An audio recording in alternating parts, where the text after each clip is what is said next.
artifacts, and then men.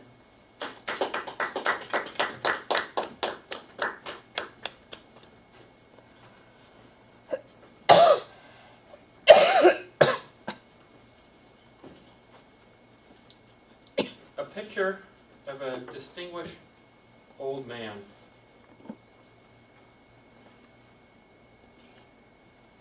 A picture of the cabinet full of porcelain figures.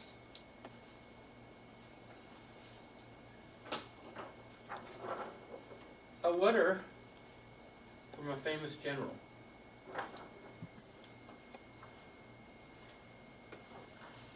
A picture of some soldiers who appeared a little cold.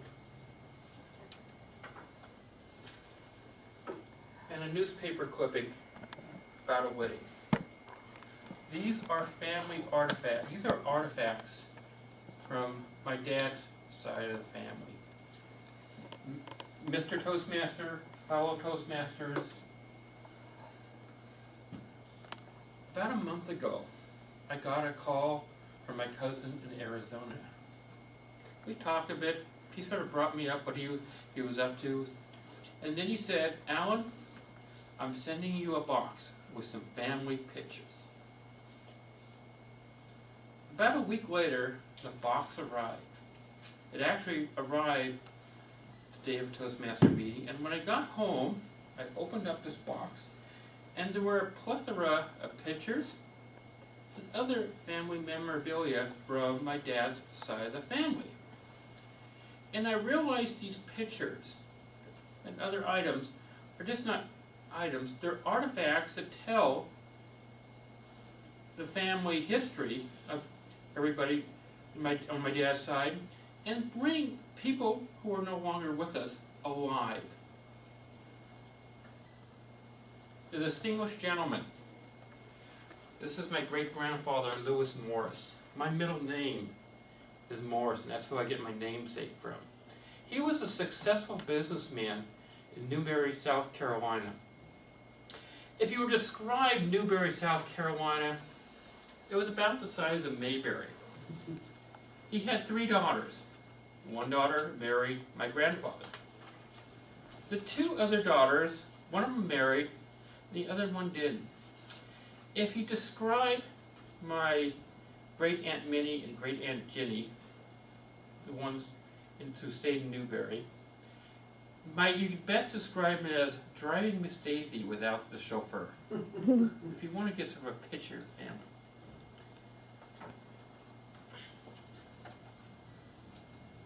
The porcelain figures. My great-grandfather, every year, or when he felt like it, would order 3 sets of figurines from Dresden. One for my grandmother Florence, Mann, and the other 2 for his other 2 daughters. These are the family figurines.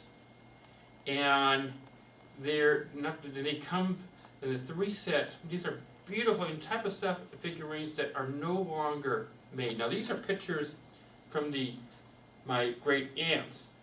As I said, each of his 3 daughters had a set of the same thing, so it's something they shared with each other and talked about, with letters.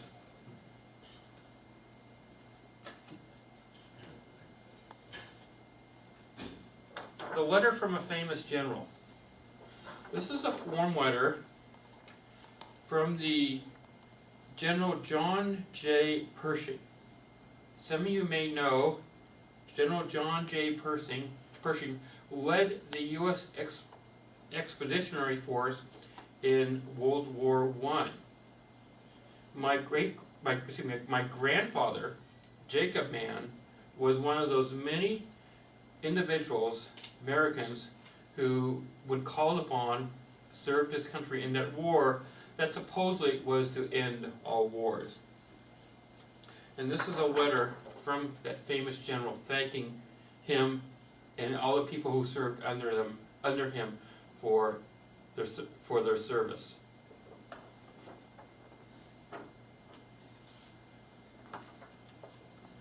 This picture of these soldiers is that of my uncle and his platoon in Korea.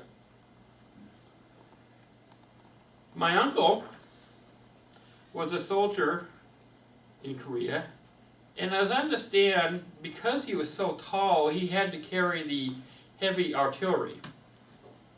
Now, I talked to my brother, when I received these pictures, I talked to my brother about this, and he even actually informed me that my uncle was there at the famous landing at Incheon, and for those of you who don't know, a couple months after our entry into the Korean conflict, which some people call it conflict war, General Douglas MacArthur led a daring assault on the Bay of Incheon behind enemy lines. At that time, the war was going badly for the Allied forces, and what he did is he led an invasion at that bay behind enemy lines, split the enemy forces, and actually forced not the North Koreans not just past the 17th parallel, but all the way to the Chinese border. My uncle was one of those individuals who was there near the Chinese border when the Chinese entered the conflict. And those were some of the bloodiest days of that, and it is miraculous that my uncle actually survived. But he served, like many other individuals, in a war that many Americans forgot ever happened. It's one of those conflicts we forget about.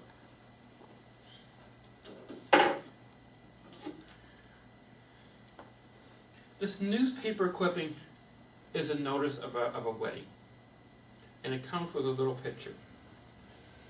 It states, Regina Mitchell, now Mrs. Mann. At an afternoon ceremony, September 23rd, in Temple Beth, Israel, Mrs. Regina Mitchell became the bride of Alex E. Mann, my father, son of Mrs. and Mrs. J. Mann of Tucson, Arizona. Rabbi Julius Nodell presided. Simon Mitchell gave his sister in marriage. She wore an afternoon dress of champagne Bordeaux sole. Harold Mann of Tucson, my uncle, was the best man of his brother. The reception was held in the afternoon in the Cape Cod Tea Room. A very simple wedding, but this is the first memory, this is not a memory, but the first bit of history that I learned of actually. This was the first picture I've ever seen of my dad's wedding. My dad and my mom's wedding.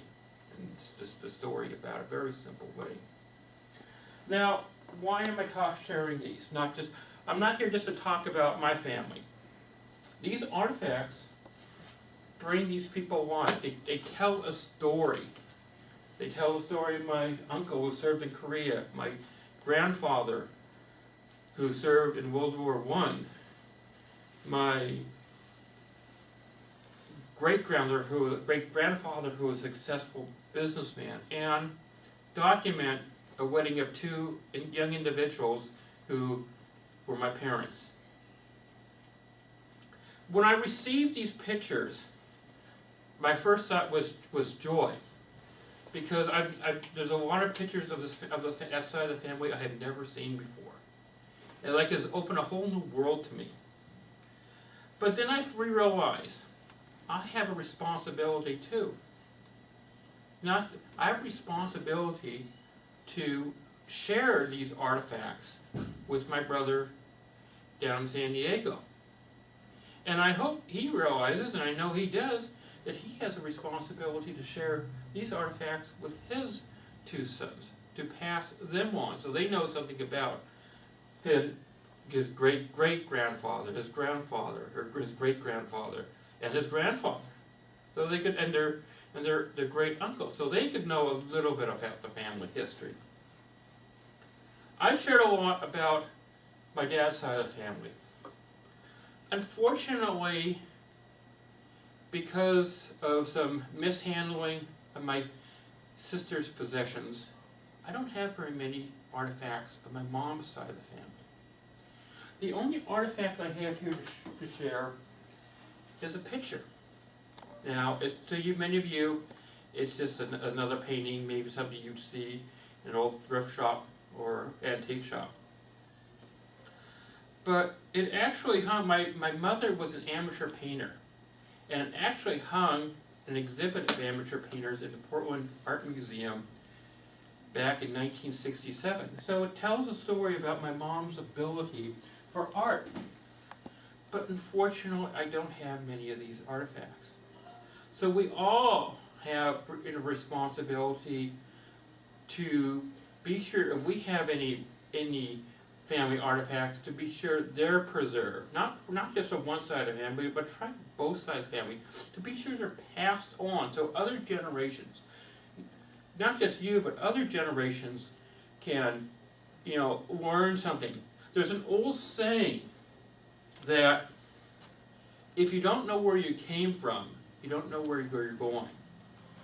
And that's true about your history of your family. And one way to know about the history of family are the little artifacts, the pictures, the little, baubles and pictures and, knickknacks and furniture that you have in the house. Those are artifacts that help tell the story of your family.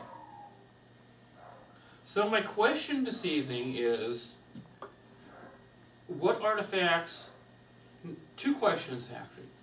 What artifacts do you have that you're going to share with family members? But when it comes time, what kind of artifacts do you want to pass on so future generations could know a little about you? Mr. Toastmaster.